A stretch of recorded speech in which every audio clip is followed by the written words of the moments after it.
Now, I read a quote from you that you did not at least consider yourself a historian.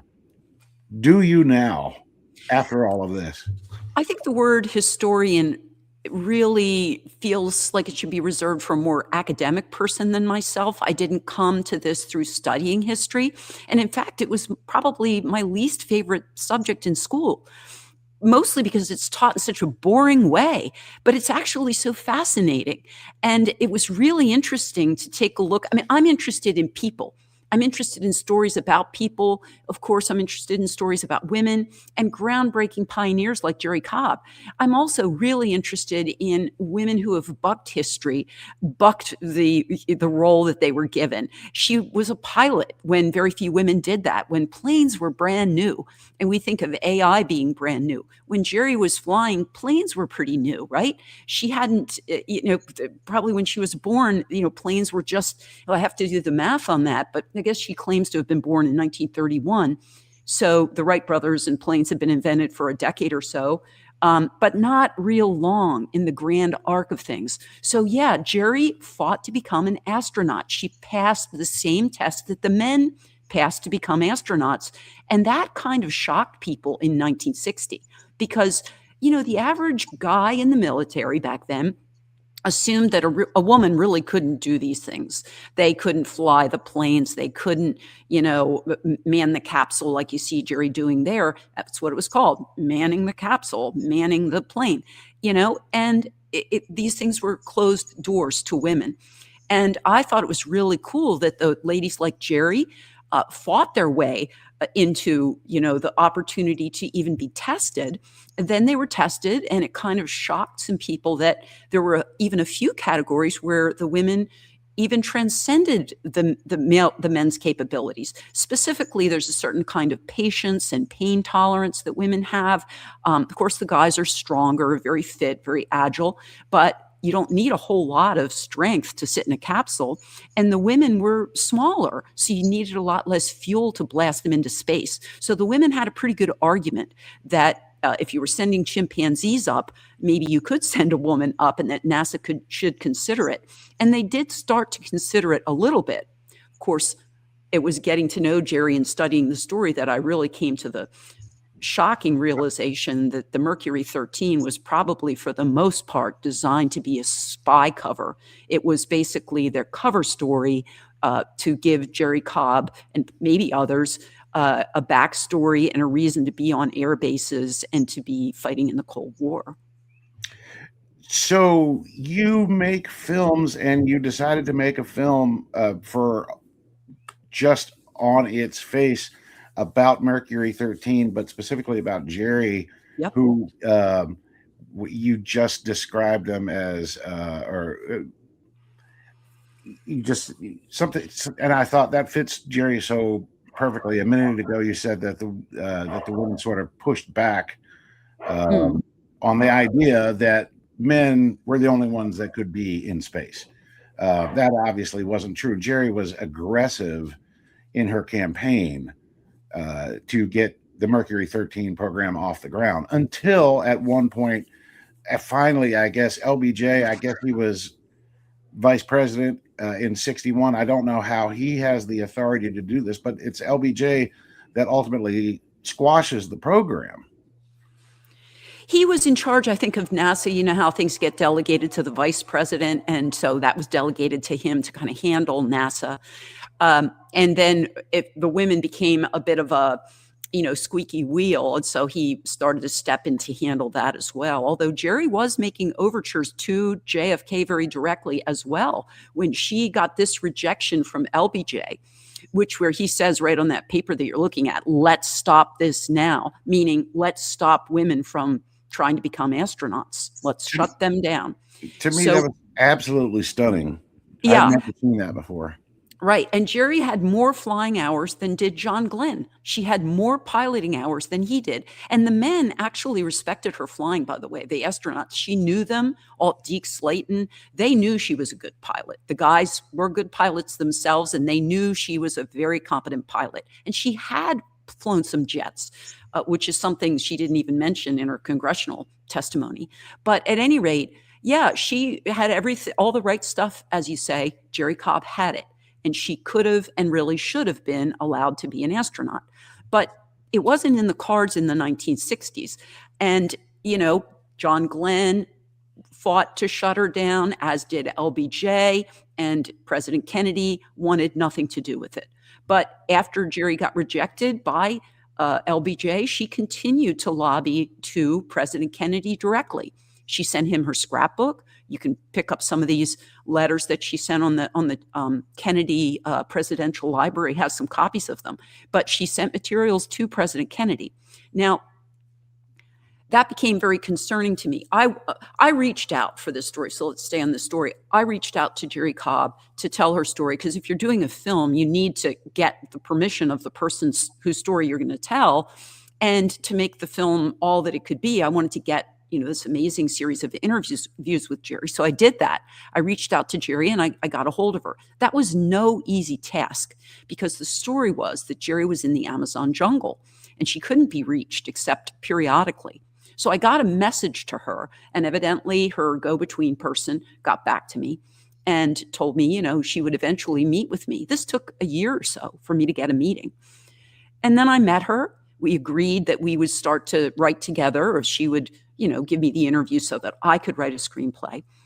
And we were off to the races. I put together a team to do the film. I have worked with movie stars before. I cast Oscar winner Marcia Gay Harden in a film. I've worked with Liam Neeson. That was in a documentary. But, I was within the reach of being able to do what would be a step up for me, because it's a period piece, it's a space film. But I was, within striking distance of being able to put that project together. And the key piece of the puzzle was getting Jerrie's permission and participation. Now, Jerrie was being approached by a lot of people that were way bigger than me, but she was saying no to them. And she continued, while we worked together, to be approached by some big projects, some of which used her name but changed things, like Molly Cobb in that Apple Plus series that's very, very popular. That was based on Jerrie. She's also in one of the Marvel movies, the Captain America, or one of those. She's the character that, trained the hero ultimately. But they didn't have her permission, so they really couldn't use much of, if any of her, and had to make alterations to her story. She only worked with me. I'm the only person that she really, in the later years, talked to. So I had this fabulous project that I was ready to make into a film, but it wasn't to be. The book was, if I'm not mistaken, the book was published in 2020. 2023. 2020. Okay. So, all right. I'm not sure how I messed that detail up. I was working on my day job, and I stumbled across it in, of all places, just so you know, the Vanderbilt bookstore. Cool. In Nashville, Tennessee. All right. And I was like, I got to buy this right now. Like, it took you. about five seconds of flipping through this to go, holy cow. Okay. And I don't listen. I don't want to spoil it for the audience on one hand, but on the other hand, we need to talk about it, because let's talk about it. I'm all for talking about it. So many different worlds. Okay, so books finished and published in 2023. I'm kind of interested in that timeline. When did you reach out to Jerrie Cobb? What year was that? How many years was this book in the making? The book was about 12 years in the making, so we'd have to do the math on that. But I want to say I reached out to her in about 2009, might have been my first email. I think it's all in the footnotes of the book, the exact dates, and I'm not a date off your head gal, but it was somewhere around 2009, I would say, 2010, and I was working with her. I worked with her for 2 years in interviews and putting it together until I realized there was a problem with the movie. We're gonna blow through that also. In 2010, how old would Jerrie have been? Well, I'm not sure I believe her stated age. A lot of women of that era lied about their age, but she claimed to have been born in 1931. That is her official birthday. Okay. And so we do the math on that. But I mean, she was clearly I think she was supposed to be in maybe her later 70s. And she always seemed older than her stated age to me. In this, if she was in her 70s, you said it was tough to get a hold of her because she was still flying to the Amazon. She told me that she was still flying in the Amazon when I first met her, and that she had to travel back down to the Amazon. And I have this proof in a number of emails, and she also told it to me verbally. I mean, I was given a long story about this, and I always felt that was borderline possible. She was just at that age of, I did wonder, but I figured, well, if you've flown your whole life and you've been very good at it, and it's like driving, yeah, maybe. But part of me was skeptical. There was a little part of me thinking that she couldn't be doing as much now. Maybe she goes down there commercial, and I didn't see her doing the daring, tough work that it appeared that she had done when she was younger. You make contact. She agrees. She's already published her own book, but she's interested in the idea of a film, which is the idea you've brought to her. Stop me at any point if I get this wrong. Well, I don't think she always played it that she was actually somewhat disinterested. And the fact that Marvel Comics, the Netflix series, there's a Netflix series called Mercury 13 that didn't get her either. That's a documentary done by Netflix on a big budget. They reached out to her. She said no. The For All Mankind, an Apple Plus series. They obviously could give her real money. She said no to them. She said no to everything. And, she really didn't seem to want the publicity. I'm not sure why she said yes to me, but my suspicion is that she wanted me to tell her true story, that she really wasn't all that interested in going forward with me on the space story. I think she started to bring me into the fold and bring me into her life because deep down she was trying to slowly reveal who she really was. Aha. I love the way that you sort of stage this out in the book, because I didn't have to. I was only 1 or 2 chapters in when I realized there's more going on here with Jerrie Cobb, that this is not a first woman in space story. This is a spy story.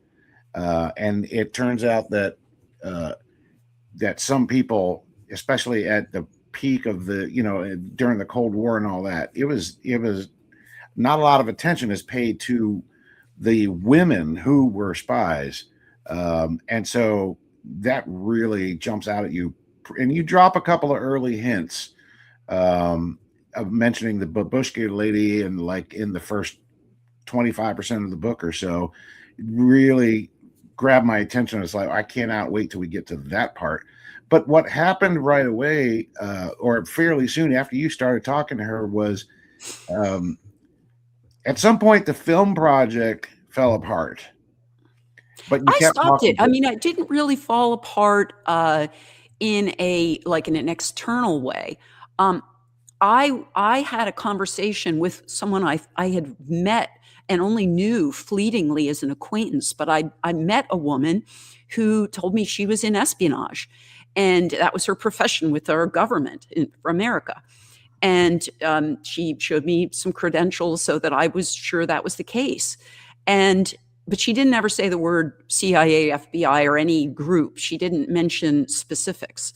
But she was, overseas at times. She'd done a lot of work. Anyway, she told me that she started to hint to me, or what I perceived to be hints, over a very short friendship that I had with her, that there was something wrong with my movie. And I thought that was just bizarre, that this woman who I thought was very interesting, but why would she be warning me that there was something wrong with my movie? And then one day she got more, she visited my studio and she got a little bit more aggressive. And she told me that many of the documents I had from Jerrie herself, she told me those were classified very specifically, and they needed to be in a vault. They shouldn't even be in my studio. This is something this woman told me. And I was shocked. I'm like, I thought she was almost a weirdo at that moment. I thought, why would this woman visit me and tell me that my project has classified documents? I thought she's just, I didn't know what to make of this encounter. that woman, obviously that was a strange encounter. It caused a friction in this small friendship that was just budding. And so that was about it for dealing with that woman. But I did start to look at the project askance and say, is there something wrong with this film? Is there something wrong with Jerrie's story or the story Jerrie's telling me? Why would these documents be classified? And she was very specific. And that's what caused me to look into if there was something wrong with Jerrie's story. And that's what caused me to conclude that there was something deeply wrong with the story. And I pulled the plug on my own film. Interesting. And I should have stated this from the beginning. I promise not to get all conspiratorial on you. Right. But it sounds like this woman befriended you to. Is it possible that this woman befriended you to deliver this message? Well, I certainly came away with that feeling. I certainly didn't think any of that when I briefly knew this woman. I just thought it was an interesting person that I had just met by happenstance. And of course, I'll never be able to prove that one way or the other. So I'm not going to spend my time trying to prove it one way or the other. But I certainly now came away thinking that I did not meet her by happenstance. And I don't think anybody shows up at your studio and starts mentioning documents of a project you're working on or classified that, like, wow, that was pretty shocking to get a warning like that. That started to feel like a very intentional warning rather than just an offhand remark. Okay. So you voluntarily stopped the film project, but by this point, you and Jerrie are good friends and you've been talking for some time. Jerrie obviously trusts you to a certain extent. You continue talking and, but one of the reasons that you've voluntarily stopped the film project is you sense that something is wrong with this story. When you go to search the internet for Jerrie Cobb, what you come up with repeatedly are pages, hundreds of hits for a person named June Cobb. Do I have that part correct? You do. There was a specific moment where I just simply Googled Jerrie Cobb and CIA because I started to figure that if we're talking about international spying, you're talking about the CIA, right? That's common sense. And I Googled Jerrie Cobb and CIA, and up came this story about another woman named June Cobb. I had seen that name before, and I just assumed it was a completely different person. You're showing a picture that also comes up around June Cobb, and she looks like a different person. So there's absolutely every reason to think that this is a completely different person. But as I looked a little further, first of all, she was in the JFK files, this June Cobb. She was a spy. She's got 10,000 documents in the JFK files, and she's got, spying on Fidel Castro. But holy mackerel. When I started to look at this woman's biography, there started to be what I came to call the astonishing list of similarities. And they're endless. I mean, the number of similarities between her and Jerrie, with them sharing the same small hometowns in Oklahoma.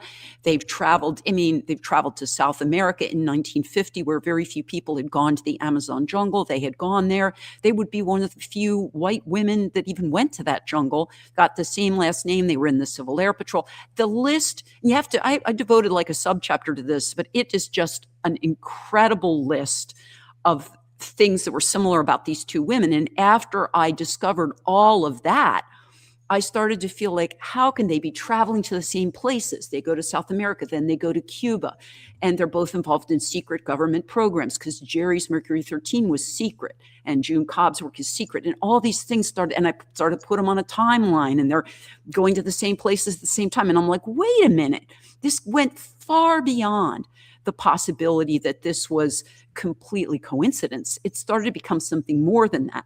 And so I decided I had to take what I knew about June and I had to go and confront Jerrie. Is that the point at which is that the spark for the book, that particular moment in time? Or when did the spark for the book appear? The book was the furthest thing from my mind. When I went to confront Jerrie Cobb, and for years after confronting Jerrie Cobb, I assumed that I had stumbled on a story that could never be told. Because what I had found was that Jerrie Cobb had a double identity. And when I confronted her, she kind of technically denied it, but not really, because she basically conflated herself with June further. It's detailed in chapter 1 of the book, but I go in tremendous detail about this conversation. And everything she said to my questions about June Cobb was shady as all get out. It was not like she disabused me of the notion that she had nothing to do with June Cobb. No, it was like she burrowed herself even further into the life and psyche of June Cobb as we were talking. She knew things that I didn't disclose about June Cobb. She already knew them about June Cobb. She, just continued to put nail after nail into this coffin of me understanding that she, in fact, probably was June Cobb or something. And I mention or something because Jerrie actually gave away, like, I had no idea how a double identity might work. I assumed it's just Jerrie, plain and simple. Maybe she goes somewhere and she claims to be June Cobb, pure and simple. But I didn't realize in espionage, this can get complicated very quickly.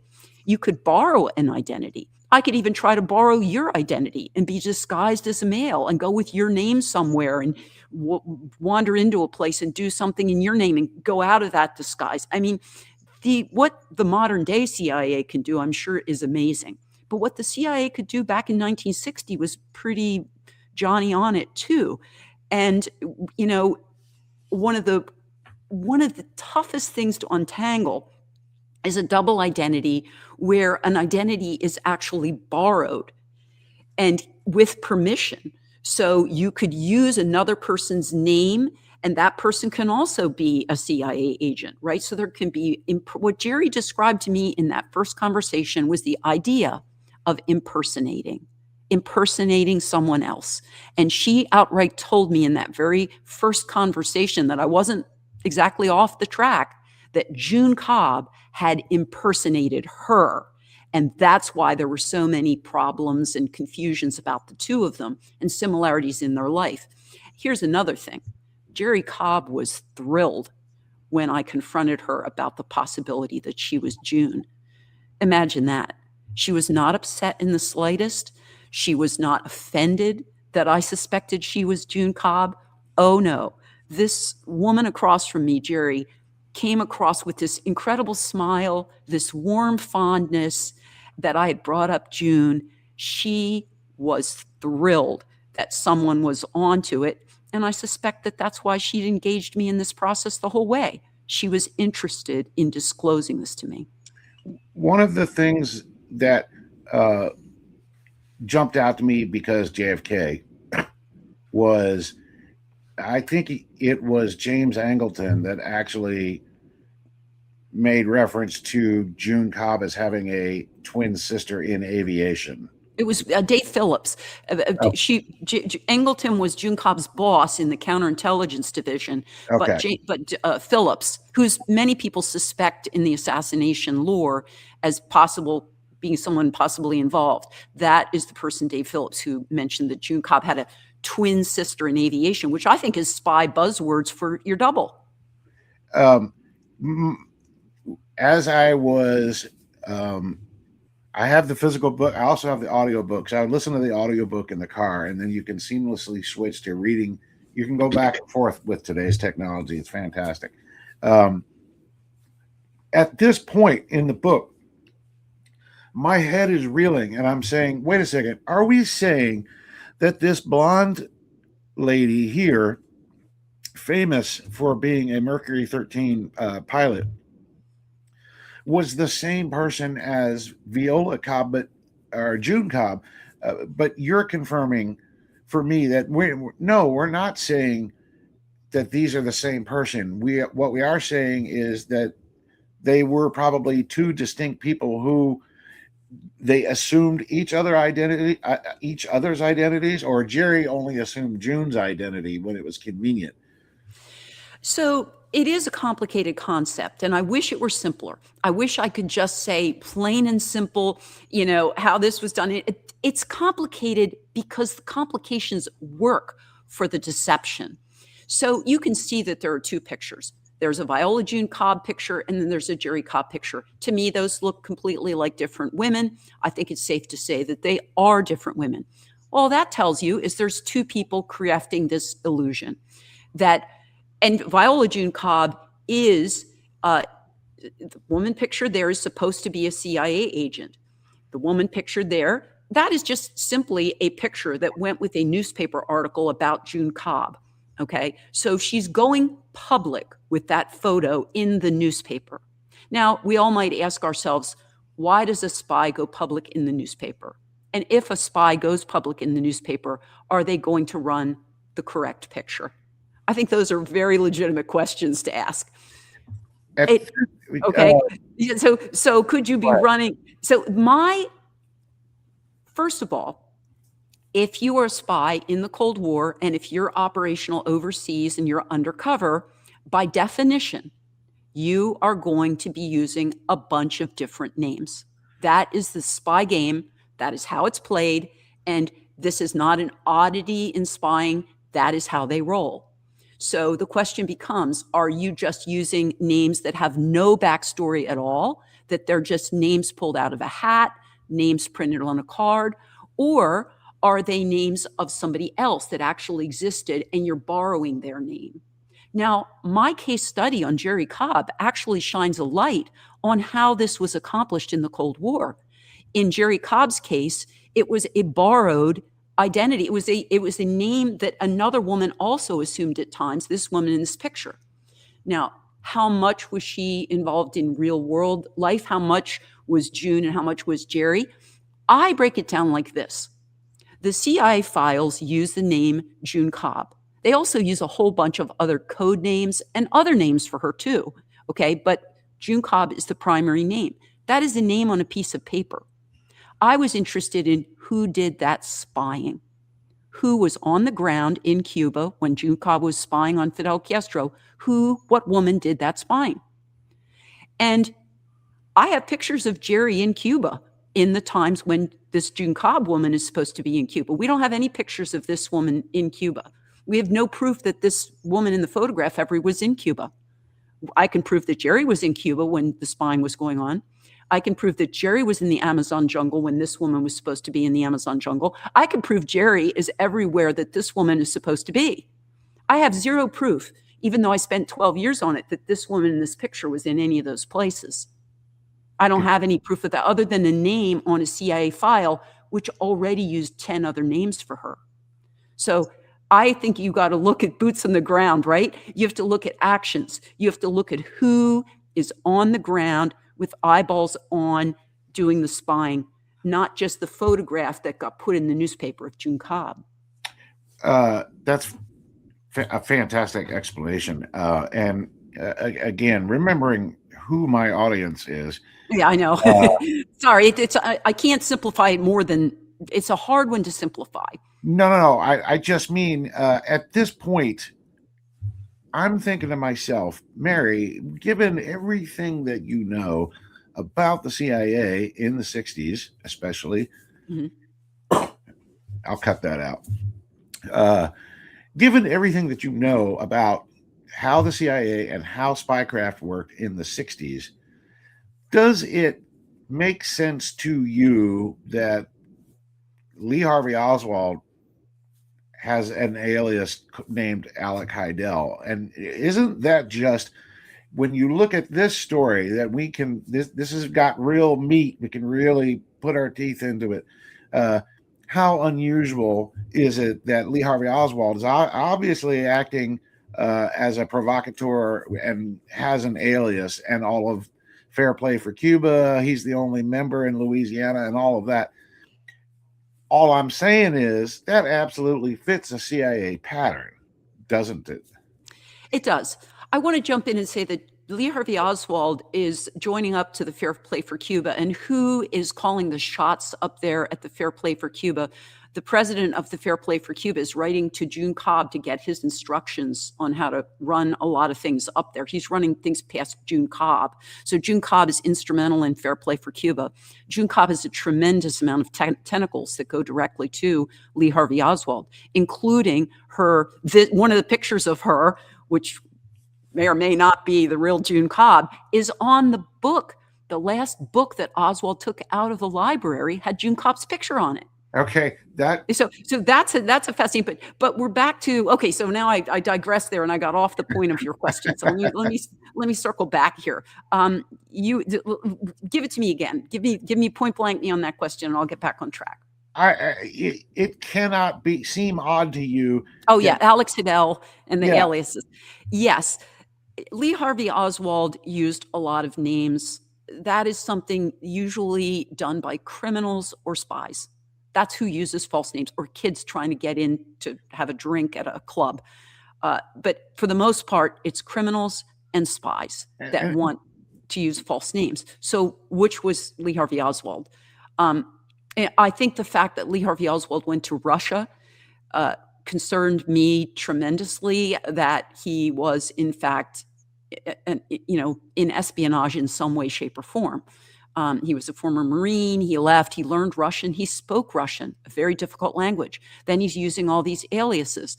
Um, I have concerns that he had ties to espionage or was being manipulated by espionage, forces. So, yes, there are a lot of similarities there, and it's a big red flag.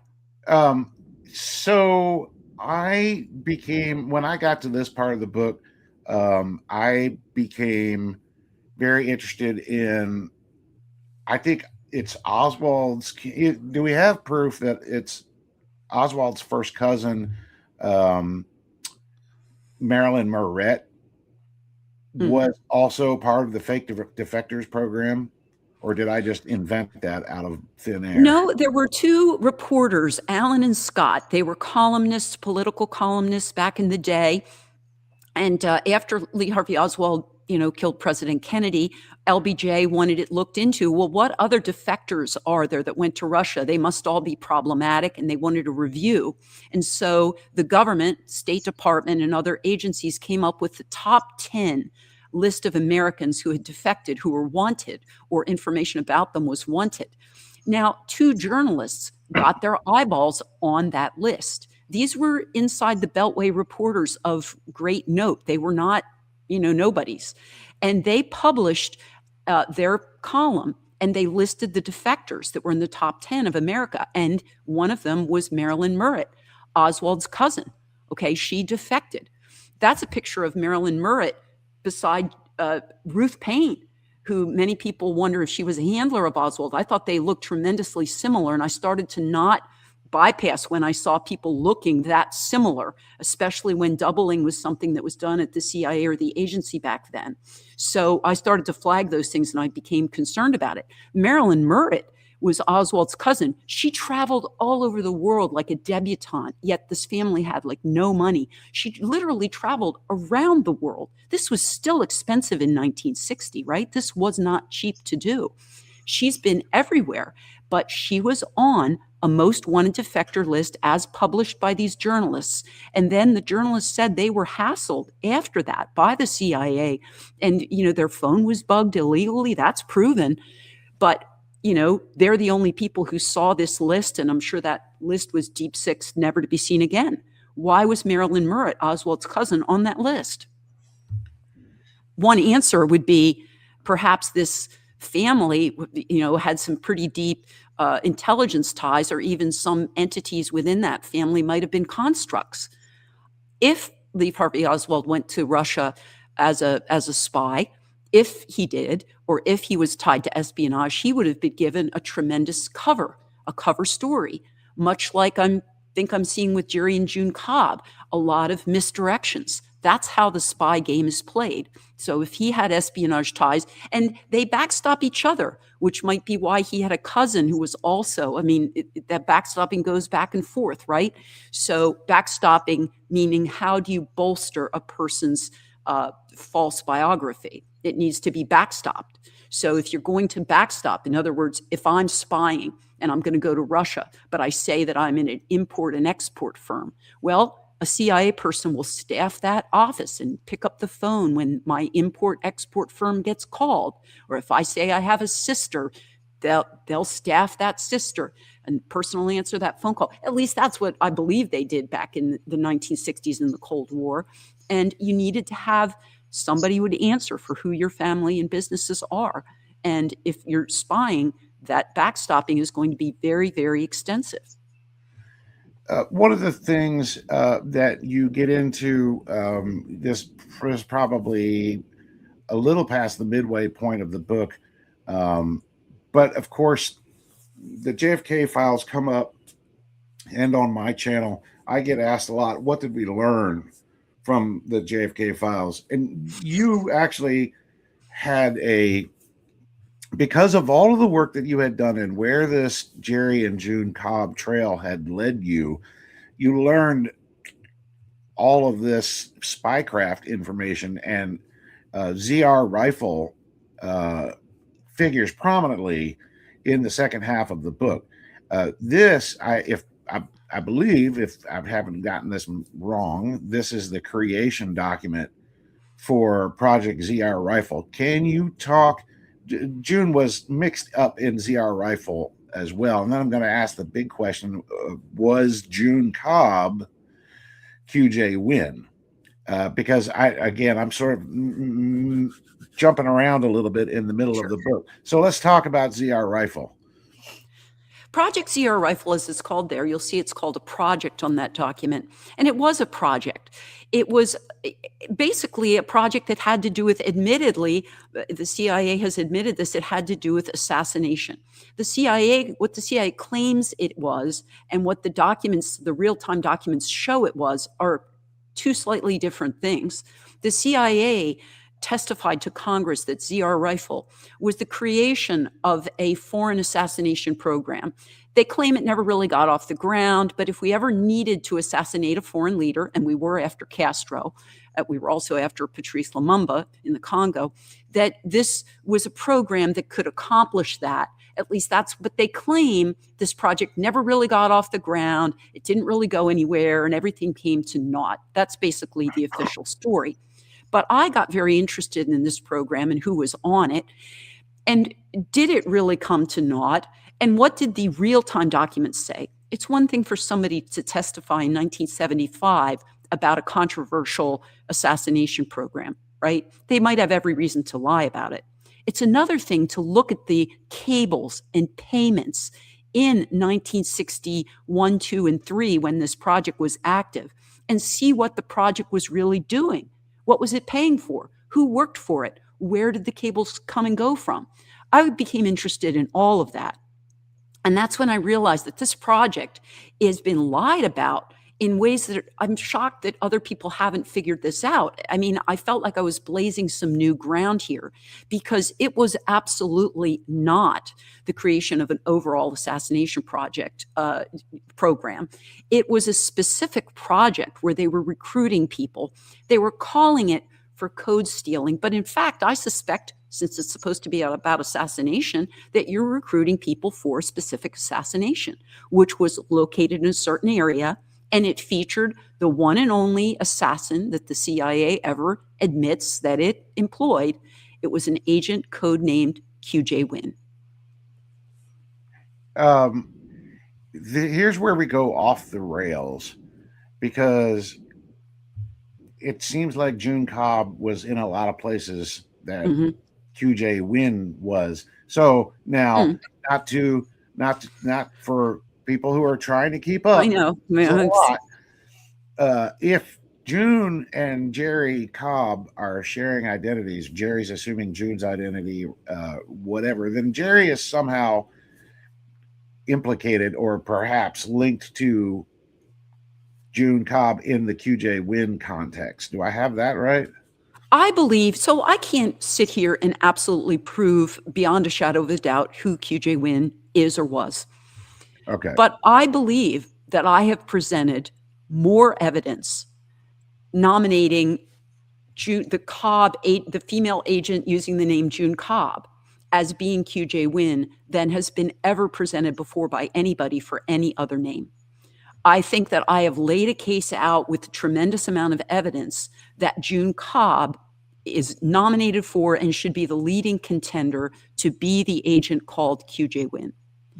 I've laid it out in tremendous detail. It's boring detail to some. That's why I wrote the book, but I wanted to lay it out there for posterity because I believe she was QJ Wynn. And it's not just a belief. I've backed it up with a lot of data. Again, nominated for this position. It's very murky. It's something that's been probably one of our country's biggest secrets is this assassination program, who really staffed it and what they really did.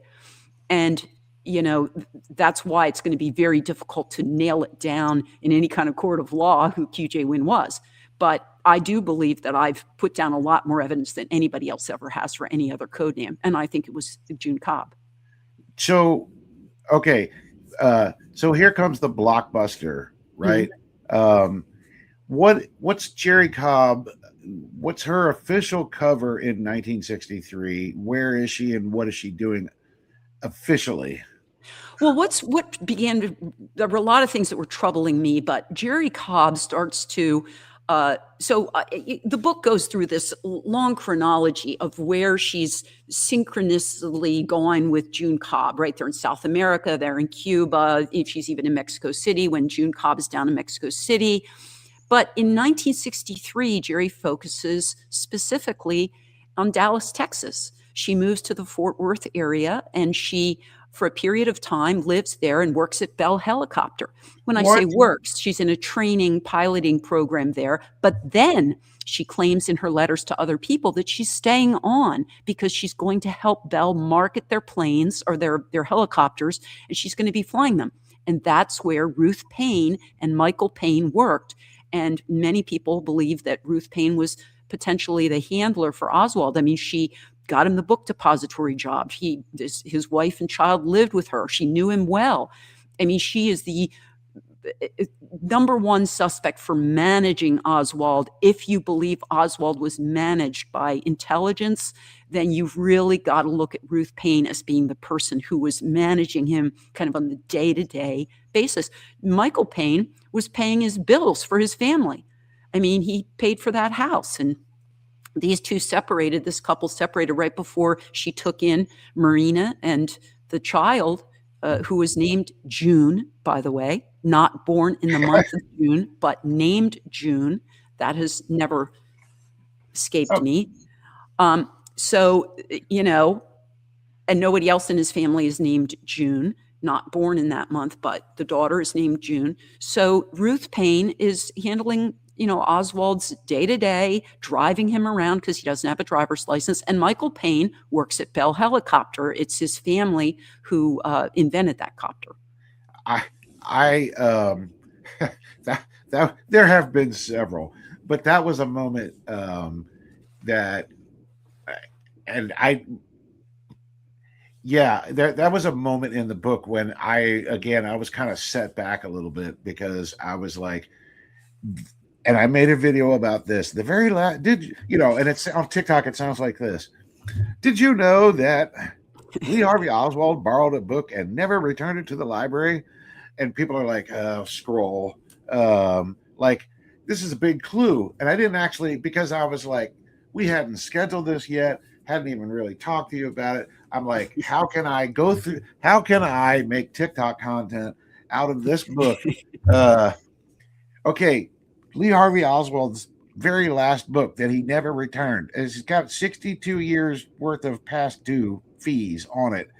Was a book translated by June Cobb, and I looked everywhere. I have her pictures on the back of the book. I mean, she's in profile. You couldn't tell her from me in that picture. She actually looks a little bit like me. She's in profile, talking to the ex-president of Guatemala. Amazing how June Cobb gets in the door with all these presidents of Latin American countries.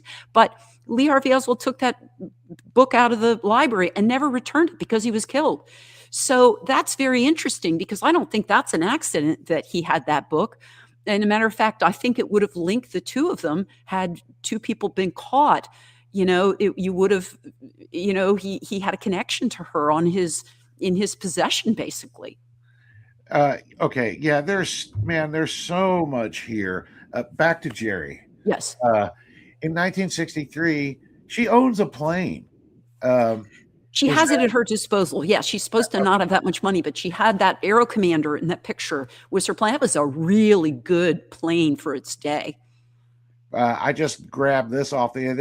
Yep. there's still a market for these planes, by the way. This purports to be a 1963 Aero Commander, and obviously it's and I'm sure it's not the exact one, but you get the idea. It was twin props, and it carried about, I don't know how many people, 8 or 10, 7 or 8 people, yeah. Okay. And so this is what I love about the book, Mary. Early on in the book, I mean, there's so much content in there, but early on in the book, Jerrie, at one point in this series of interviews, like, you're looking into this, and how did you come to ask this question? Jerrie drops a metaphorical bomb and says that she's the one that was in the twin engine plane sitting at Redbird Airport. How does that moment come about, and what is it? How do you react? Well, we talked about that confrontational conversation I had with Jerrie Cobb when I discovered June Cobb, and I went to confront her about being June.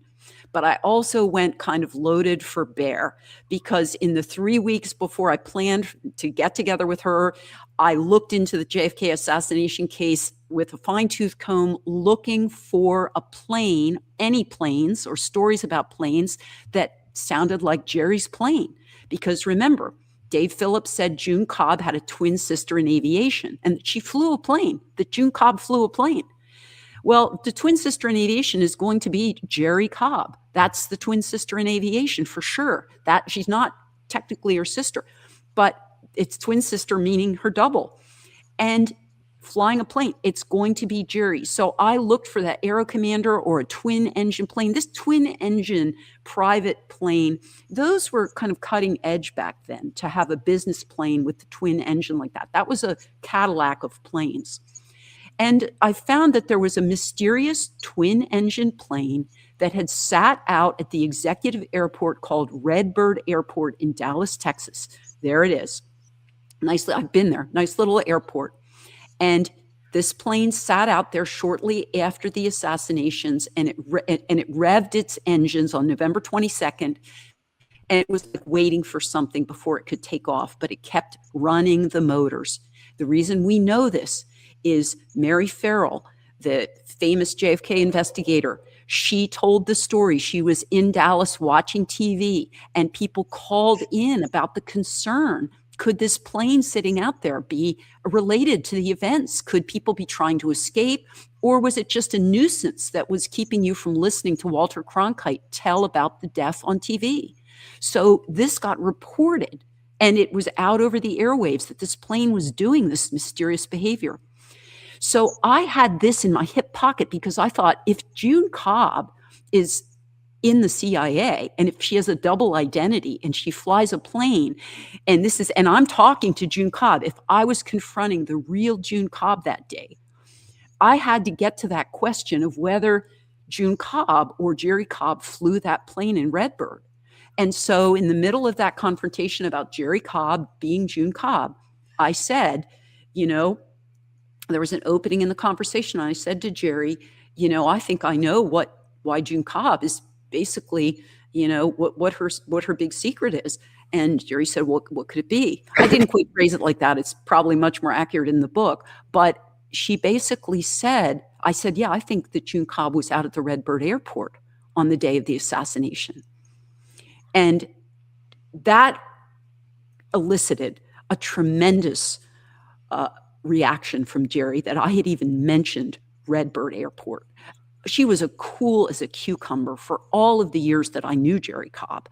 But in that moment, when I mentioned Redbird Airport, I saw an incredible response. She almost looked like she'd been hit in the stomach. It kind of exhaled and like a shocked retreat back in her chair. And it took her several seconds to compose herself. She started to well up with tears. She looked up and she tried to control the tears. And she finally could compose herself, and she struggled. But then she looked down at me and she said, and this is the day of the assassination now. I'm talking about June Cobb having been out in that runway in that plane that I read about. And she looked at me dead in the eye, and she said, I was at the Redbird Airport, Mary. It was her in the Redbird Airport plane that everybody heard, that was spinning its rotors and trying to get out of there. And then she proceeded to tell me this incredibly visceral story of having to wait out on that runway for something or someone. And she was forced to wait for some reason. It was extremely stressful. And while she was sitting out there, she heard the president was pronounced dead, but she continued to wait. And then she said she got another set of news. And at that point, she was able to fly out. And she was very specific. She was able to fly out of the Redbird Airport seconds before the airspace shut down. The airspace was going to be shut down because if you look at the timeline of that day, Air Force One, and she knew this. She said she knew that Air Force One would shut down the airspace. Now, how would she know that in advance? But she told me she did know that as she was sitting out there, that Air Force One would want to take the new president away and get him out of Dallas to safety. And when that happened, all the airports have to shut down their airspace to make clearance for Air Force One to get the priority. All these things she knew as she was sitting there, and she was upset that she wouldn't make it out in time. But she did make it out just in time. And this was an incredible story that she told me about basically escaping Dallas that day before Air Force One shut down under tremendous duress. And I can tell you right now that when she told me that story, there was only one way to interpret that story, that she was trying to get the hell out of Dallas after the assassination for some incredibly urgent reason. Now, what was even more shocking was that she had earlier in that conversation told me she'd flown into Dallas with reporters and that the reporters didn't go cover the events. So why on earth was she trying to get out of Dallas with these reporters when the biggest news story of the century happened? I was so stunned that she had just placed herself in the shoes of what I thought was June Cobb in that plane. She placed herself in that plane. She told me this visceral story, and it sounded like an escape flight. And it sounds like she was waiting for someone to join the plane. I mean, my head was spinning. I was somewhat fearful of like what I was talking to her about. And I didn't press any, like I didn't ask questions. I took it all in, and I tried to just ease out of that conversation gracefully somehow and get home safely. I have relived that conversation hundreds of times, thousands of times since then. It's the most incredible conversation I've ever heard. And to this day, I believe she was describing to me the getaway plane and the getaway flight from Dallas that got interrupted. And in the moment of hearing it, that's exactly what I thought she was describing. And to this day, I still believe that. My research has not dissuaded me from that. I heard it from what she described, and I believed it then, and I believe it now. And so now we've come to it, because this is why JFK fans isn't the right word. Researchers, anyone interested in the assassination, in the greatest true crime unsolved mystery of all time. I don't know. You got your DB Coopers. There's JFK top 10. Okay, top 10. This is why this matters, and this is why we're talking about this book. It's not just hers is an incredible story already without any of this. If it was just the Mercury 13 story, it would be a fantastic story. But it is indelibly tied to the JFK story. And for those of us who think that Lee Harvey Oswald was a patsy, just as he said, people ask me all the time, okay, so stop talking. Who really did it? What do you think really happened? We are so far away from actually being able to say that. What we do think, though, at least on my side of TikTok, is that nefarious forces were at work, and that rogue elements of the CIA are factored into the picture. Exactly. And it's stories like this is a story that many people on TikTok have not heard. Anyway, that's why we're here. It just so happens that Lee Harvey Oswald has a bus transfer ticket in his pocket when he's arrested. And there's some controversy about this.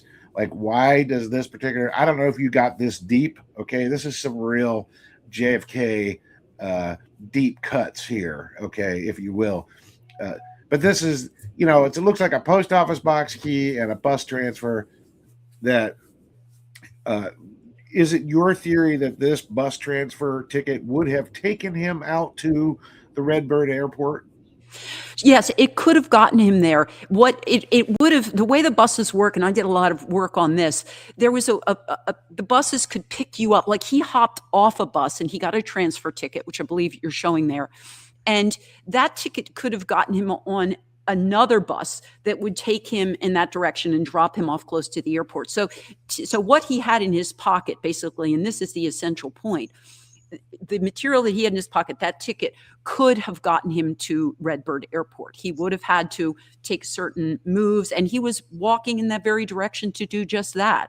So absolutely, don't take my word for it. It's written in several of the Secret Service write-ups and documents that the transfer ticket that he had could have gotten him to the Redbird Airport. So that's legitimately been written down in the original investigation that was a possibility.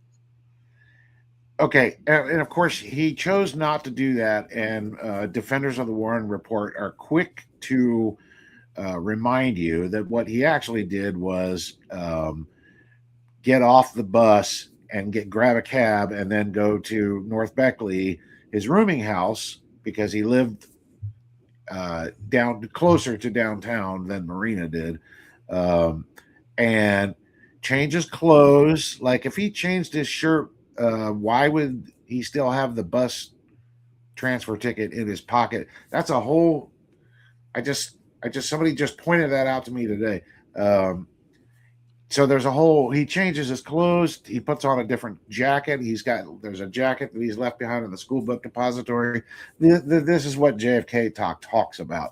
All of this stuff. He goes to a movie theater. And acts like nobody in a movie theater I've ever heard of, in which, and I got the chance to go there in December, which was one of the first times I contacted you. By then I was on to the film edit, and I said, I'm so excited to go to Dealey Plaza. And because I was a TikTok creator, I weaseled my way into the Texas theater and got a selfie, in there. Just the whole, like I was a glorified tourist. It was fantastic. But he sits down and he allegedly performs a few actions that make me think that he had planned to go to the theater all along. He sits down next to random people. And as you learn about spycraft, you learn about cutout men. And so there's a bunch of that. There's a bunch of talk about cutout men that Oswald would have had. He's looking for somebody in the Texas theater, or the plan was to assassinate him in the Texas theater, or they took two people out, one on the balcony, out separate doors. Whatever your theory around the Texas theater is, Oswald gets up and changes seats 2 or 3 times. Why does he do that if he's not looking to exchange $50 bills with this cutout man? Okay, I promised I wasn't going to wax conspiratorial on you. He gets arrested, and that's the piece of news that gets reported while Jerrie Cobb sitting in the plane at Redbird. Now, I mean, you have to wonder if something went wrong with his egress, right? That was something that whichever theory you have, Patsy, no Patsy, whatever it is, it's something seems to have gone wrong, and interrupted the flow of what he was trying to accomplish. I think we can say that much. So, wherever he was going, and if someone was waiting for him, they were stood up. Well, this, by design, leads us to the part of the book that you've done so much research. Nobody's going to have an issue with. Yes, there was a Mercury 13 program, and yes, Jerrie Cobb was a very famous aviator who was in it. The part of the book that they're going to argue about now is the last part, or towards the end, because there seems to be a bit of time in between Jerrie landing at Redbird Airport, which, by the way, it's full of Life. Specifically, she's carrying Life magazine reporters and photographers. That's according what to her the story story. was. Yeah, and Right. she did do that. That was something she did. So that was a story. Of course, Life magazine has a lot of backstory with backstopping spy ventures, in Cuba and elsewhere. So they've provided cover in other circumstances that are proven. So, there's that. Okay, let's, for the sake of this discussion, assume that it is Life magazine photographers and reporters, whether it's a cover story. Let's just, for the sake of whatever, say that it is. Isn't it odd? And I just kind of threw this in at the last minute that Richard Stolley from Life magazine is boots on the ground in Dealey Plaza. We know because he seeks out and finds and starts negotiating with Abraham Zapruder in the first hour. Okay. How much time, and sorry if I missed this, how long is Jerrie sitting in the plane at Redbird from landing to takeoff? Well, I don't have it down to the minute. She would have come in early in the day prior to the assassination. She was supposed to be covering that event. That's what they were all coming in to do. So, and she claims they came in from Miami, which would be a fairly short flight for her, not a terribly long flight, if that's where they came in from. So that would have been earlier in the day. And the flight out was exactly when Air Force One took off. So that's quite a bit after the assassination. It's many hours later, presumably that afternoon. I have the timeline in the book. I don't have it off the top of my head in that kind of detail. But yeah, I mean, the fact of the matter is it's a 16-minute drive from Dealey Plaza to the Redbird Airport. I have made that drive. That is the time that I made the drive in, not speeding. So it's an easy drive. And it's pretty much straight up that direction you're going out. You see the Stemmons Freeway, I believe it's called, but it's not a difficult traverse. So if somebody was at Dealey Plaza, they could have made it to this plane. And then this plane sat with, propellers spinning after the assassination when it was being reported by Walter Cronkite on the news. So you're now talking quite a bit after the assassination. So the timeline fits. I had to start to wonder, I didn't believe the story about the reporter. So I had to start to wonder if Jerrie, as June Cobb or whoever her name is being used on that day, or the Life magazine, did anybody go into Dealey Plaza? Namely, did Jerrie go into Dealey Plaza? She's telling me she's there.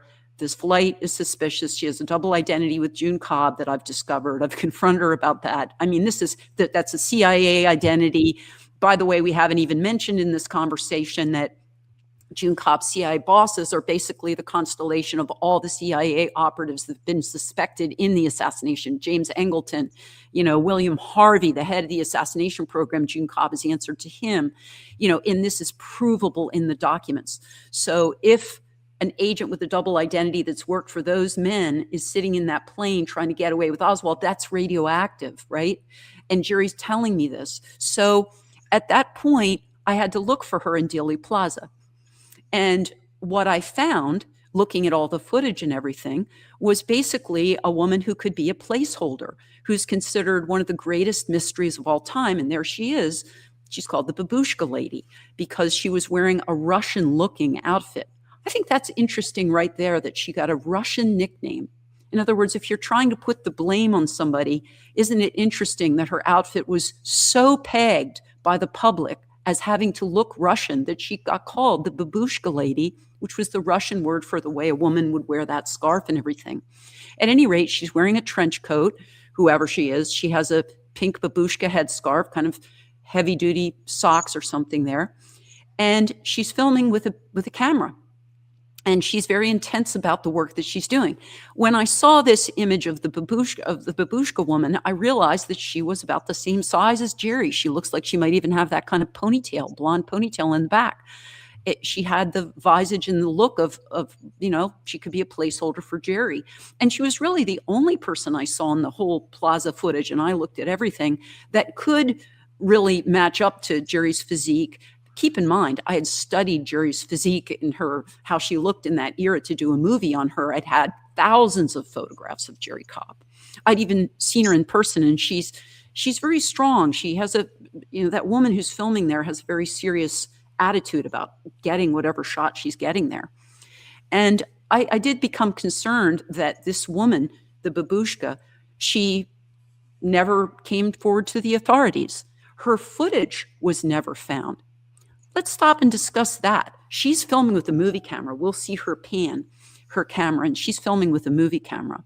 Yet Life magazine went running to get Zapruder. They had his phone number. They were calling him that night. This woman had the shot to end all shots.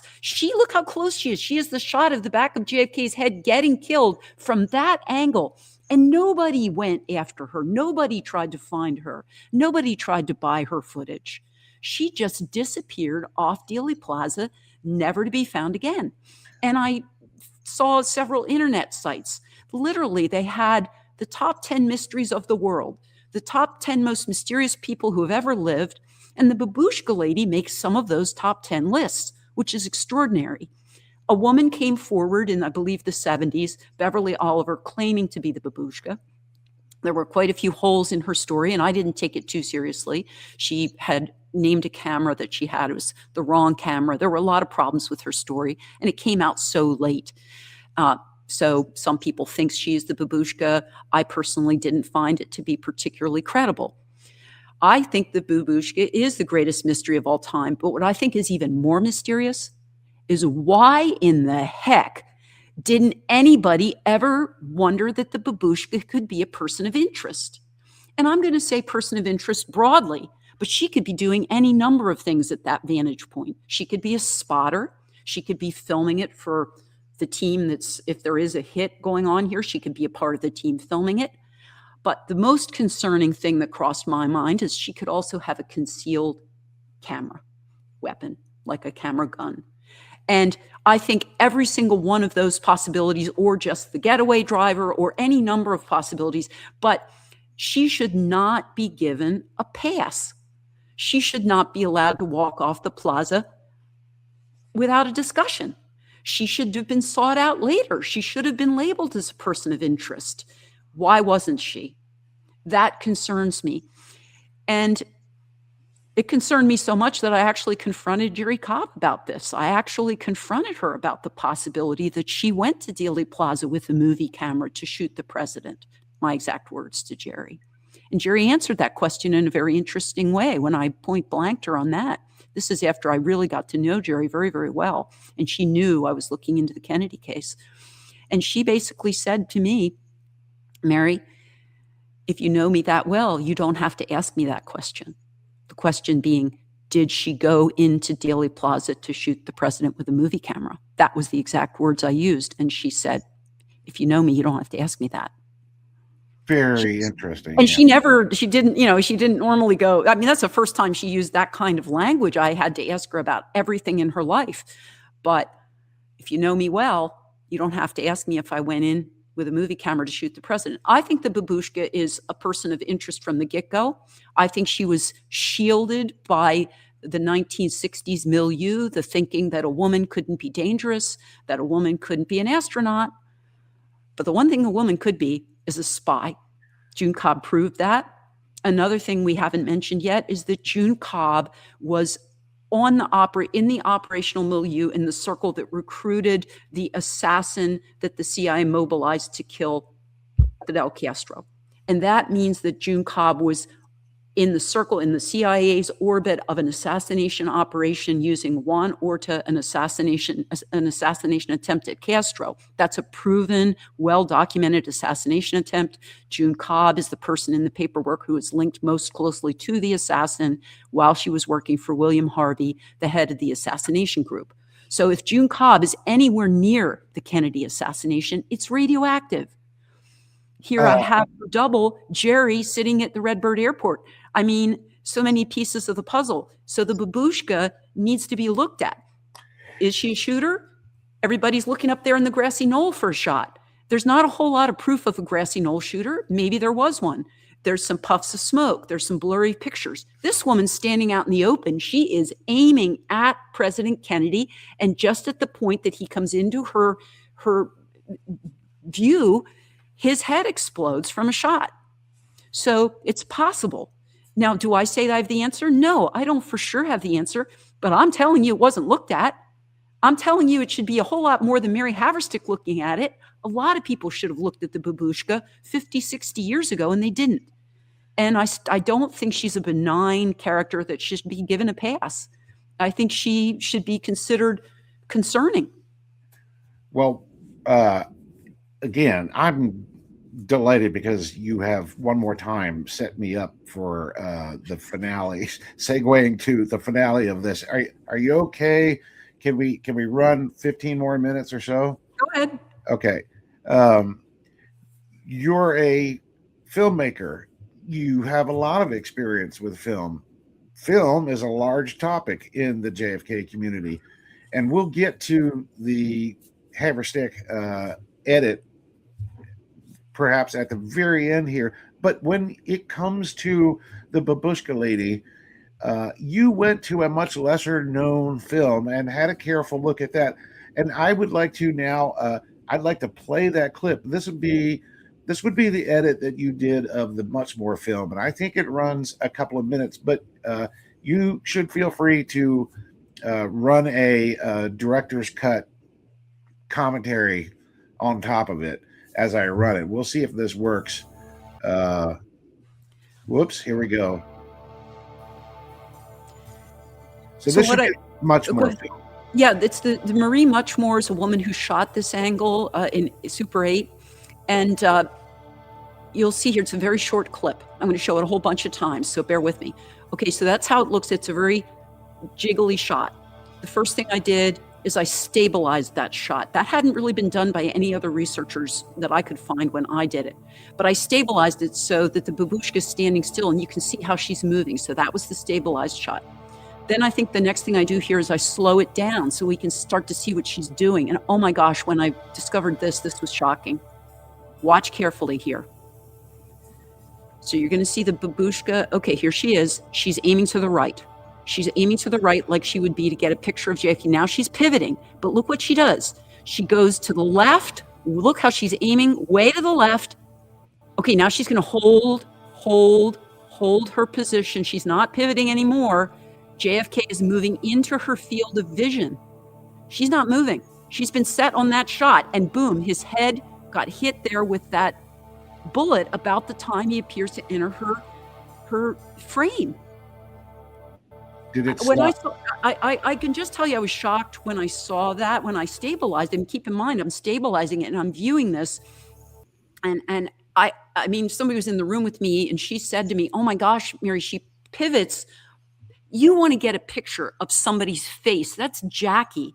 That's Jackie Kennedy and President Kennedy. The shot you want to get if you're a filmmaker is them coming towards you. So she should have held on to this frontal shot to get that beautiful picture of their face. If she thought, now they'd already been shot at once, so maybe she should be scared that there's bullets flying. But if she hadn't noticed that yet, and she really wants to get a picture, she should be trying to get the front of their face. And why on earth would she pan her camera to the left and then holds still, which shows you that she's no longer tracking with the motorcade? That would also be excusable. You see her track along, but she doesn't do that. She goes here and then she pivots to here and she holds her elbows out and there's no more panning. And she waits for a while. All these frames go by until the fatal moment. That has troubled me terribly. I hope I'm wrong. I hope there's absolutely nothing there. I've been widely criticized. Why have I been criticized? Because people are set on, if there's another shot, it comes from the grassy knoll. I think the grassy knoll is the perfect ballistic backstop. If there was a concealed camera here and she's shooting across, you don't want to hit a crowd of people. You'd like to go into the dirt. And so if you know anything about shooting ranges, that would be a good way to go, rather than the grassy knoll shot would hit all these people. If it was an errant shot, it would reveal itself as such. Whereas a concealed weapon here shooting that direction is a rather, dare I say, elegant solution to an operation like this, if that's what this was. Now, I want to be clear. I'm not a ballistic expert. Does this prove it? No, it doesn't prove it. Am I sure of it? No, I'm not even sure of it. I am sure that a lot of this was never looked into, And I felt it needed to be brought to the consciousness of the public to take a look. We no longer think that a woman standing this close and aiming at the president has to be considered a nothing burger. We're smarter than that now. We know that a woman is just as capable of being an astronaut, a spy, or an assassin. And so we should not give bystanders that disappeared into the good night a complete pass. And I don't think the babushka should get a pass. And I think she was a tremendous oversight in the investigation. Agreed. And on in any forum and on any social media, you're in one of three camps, and every poll taken shows a vast majority, 60 to 70% of Americans over any given time period since 1963 believe that Oswald did not act alone, and that means various things to various people. Those people are called Warren Commission critics or conspiracy theorists. The other camp are the Oswald, the lone nut category, and we've reduced these. You'll see it if you look on any of the Facebook groups. You're either a CT or you're an LN for lone nut, or you're undecided. One thing's for certain, neither camp has any idea about the babushka lady, and people who have studied the case long enough are satisfied that, yeah, Beverly Oliver's story doesn't quite add up. This one is a much better story because of it. I don't have any proof either, but you've made the case here for us to seriously look at this. I'm no ballistic expert either. That's the first thing I'll get corrected on, is the ballistics. The minute I say this out loud, I'm here for it. But you have to take a look at Jerrie and June Cobb and her whole story to arrive at this moment. Skip, I think one of the things that really you have to consider is everybody's been looking for where an additional shot could have been taken from. And obviously the grassy knoll and the fence was a possible shot, but somebody would have to go in there with a big bulky rifle, and that would be an exposure, right? You'd be seen with a rifle. It's hard to conceal. That's a long shot. You're going to the side, but that's one possible shot. People have looked at some of the buildings in the back distance, I think called the Dowtex building. And was there another building where another angle could happen from? And these, so, if you're going to say it's a conspiracy and it wasn't just Oswald, was there an additional shot taken? And the acoustic evidence has even pointed towards a fourth shot, even a fifth or more. But if you're looking for other shots, I think this should be in the dialogue. And I almost think that the backlash against this idea is partly because it's been standing there all along and wasn't even discussed. The idea of a concealed weapon has been around since canes were used at the turn of the century, lipstick guns. I mean, there are so many versions of concealed weapons that are proven that a movie camera, was way big enough to have concealed a pistol. It could have even been a scoped pistol. And this was not a very distant shot. She was not that far away from Kennedy. So it was a makeable angle. Amateurs were making angles like that with a scoped pistol. So it is not that difficult. Jerrie Cobb happened to be a marksman. The woman that I know and I wrote the book about, she was a marksman. That was one of her talents that she was very proud of. So I think, this is as elegant a solution. I think, frankly, ballistically, it would simulate to some great extent the rifle's angle because it was somewhat behind. It has that backdrop there where the bullet would be buried and lost for history. It wouldn't hit a bystander. So if you were designing something, I think this would be a smart, covert, design. And as has been proven, a woman can walk away from Dealey Plaza, not be questioned, and nobody looked for her film footage.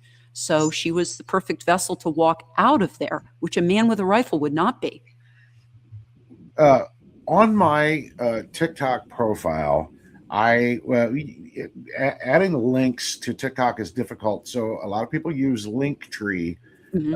And on my TikTok profile, I have a Linktree, and I have a link to the book A Woman I Know by Mary Haverstick. But I also have a link to the other thing that was the first thing that attracted my attention to your work, and tell us the story, just really, if you can, quickly. The film edit here I'm showing now, in which you take all the movie cameras and you line them up chronologically. Yeah, this was actually pretty late in the game that I did this. I was pretty far along in my research, and I'd already scrutinized each one of these angles, but I decided to use my film editing skills to try to, as much as is possible, make these run concurrently in time, so that it's as if you're watching a security camera footage where you can see multiple angles. You're the security guy looking at these various angles that pop up and pop out. And that way you can scroll this. It's on YouTube. You can scroll it slowly. You can take a look at it, but you can also get a feel, how things developed over time and even after the assassination. Where did the bystanders go to? How did the car speed off? Where did people coagulate on the sidewalk, which they ultimately did? So I think this multicam gives a much deeper look at the crime scene. It all happened much faster. You're looking at the slow-mo version. I have a regular speed version, and the regular speed version goes by so fast, you don't realize how quickly these events happen. But when somebody's shot and there's a lot of chaos, it does happen quickly. On my side of the screen, the film is actually hitching up a little bit, possibly because my computer isn't powerful enough to support all this media at the same time. For that reason, though, you don't have to rely on this. I have the JFK film edit, the Haverstick edit, also on my link tree. And so if you're watching this on my channel or wherever, you can go to my link tree if you want to easily find it. The book is, of course, on Amazon, and I actually think I found this on Vimeo. I think I stumbled upon it on Vimeo, and I was like, who is this and who did this? And that is how I came to hear about Mary Haverstick. Okay. Let me just go back to, okay, you and me again. Okay. I feel an obligation to be extremely respectful of your time. And we have been on 90 minutes, which is 30 minutes past the hour that I told you or suggested. And it has been a joy, fantastic experience for me to talk to you. Thank you. I'm sure I'm going to have questions later and say, why did I not ask her about this while I had the chance? But I achieved my goal, which was to have a conversation with you and to let my audience, which I mean, I don't have any credentials. All I've got is this weird TikTok account. But it's 250,000 people out there, to let them know about this book published in 2023, A Woman I Know, by Mary Haverstick. And you're not just a book, there's media that goes with it. You have the film edit, you have the deep dive into Muchmore's film. There are people, I promise you, that don't even know Mary Muchmore's name, Marie Muchmore's name. It's a great angle to view the crime from. Absolutely. But it's a fascinating, it's more than just JFK, it's more than women's history. It is also spycraft, which people love. All of those things come together to make one hell of a tale. There's a lot of information in this book. So thank you, Mary. I really appreciate it. I hope that you would maybe entertain the idea of doing this again somewhere down the line. And where do we go from here? Well, I mean, I think, I think there are some other assassinations in our country's history which are also very troubling, and more documents are coming out about those. I think those are important to be looked at. I think we have to constantly be vigilant about revisiting history, and the stories that we're told aren't always all that accurate. And I don't think that's conspiracy thinking. I think that's just being smart. If you hear people from the CIA who actually work there, they'll tell you, don't just take with a grain of salt what you even see today in the news about current events, wartime, Cold War, hot wars. You're not always getting the full story as the first story. And I think it's important that we keep revisiting them. Can you give us a hint on upcoming projects? Like, I understand if it's top secret, but are you back to film? Will you write another book? What do you think?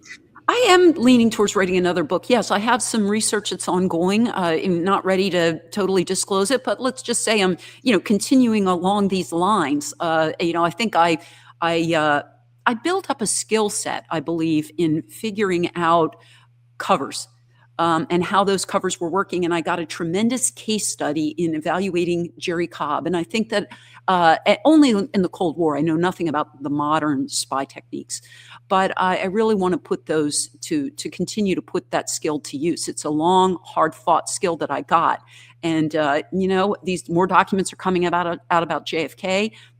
Much of it has supported the thesis in my book. So, I want to continue to pursue that as well. Well, that is a real enticer, because now I can't wait to see what the next project is based on this one. That sounds very interesting as well. And my computer's hitching up at this point. It's given up the ghost. It's saying, "That's it, man. You've worn me out, and probably also Miss Haverstick as well." So I think we should stop right here. In fact, I'm going to end the recording. Okay. Good pleasure, Skip. Thanks for having me on. Thank you so much. I'll let you know. I'll put it on YouTube. I'll also send you a couple of links where you can view it. It'll take me the rest of this week to cut it into bits, and I'm looking forward to doing that. Okay. So, well, I look forward to seeing it.